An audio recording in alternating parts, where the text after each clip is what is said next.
L-isptar Mater Dei ħas 17-il sena biex jinbena u kien inawgurat fl-2007. Iżda bosta deputati nazzjonalisti qed jirrepetu d-dikjarazzjoni tal-kap tagħhom li r-responsabbiltà fil-każ tal-materjal inferjuri għandu jerfa'ha Konrad Mizzi.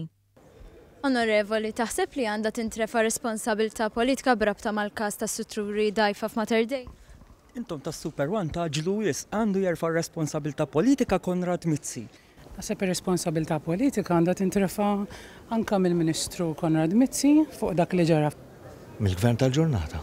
Forsi għandu jerfa' responsabilità l-Ministru Konrad Mizzi. Naħseb mill-naħa L-għada li sar magħruf li kien iffirmat ftehim li jħolli skanska minn ċerti responsabiltajiet, id-deputat Stephen Spiteri esprima s-sodisfazzjon għal mod kif amministrazzjonijiet preċedenti imxew f'dan il-każ.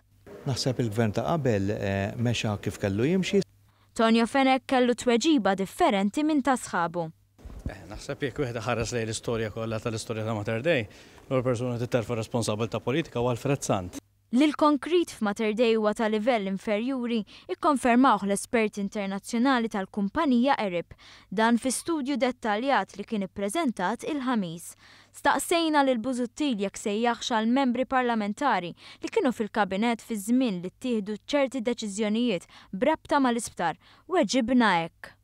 Jekk sejjaħt il-membri parlamentari tinsaqsi. Imma n-nies li jridu jkunu jafu x'se Joseph. L-isptar Mater Dei. Jiena naf li intkom tridu tippruvaw tiddeffjaw l-attenzjoni, imma n-nies li iktar ħaġa li Fir il-każ tal-isptar Mater Dei aljenazzjoni għadu għalik. hija devjazzjoni kbira.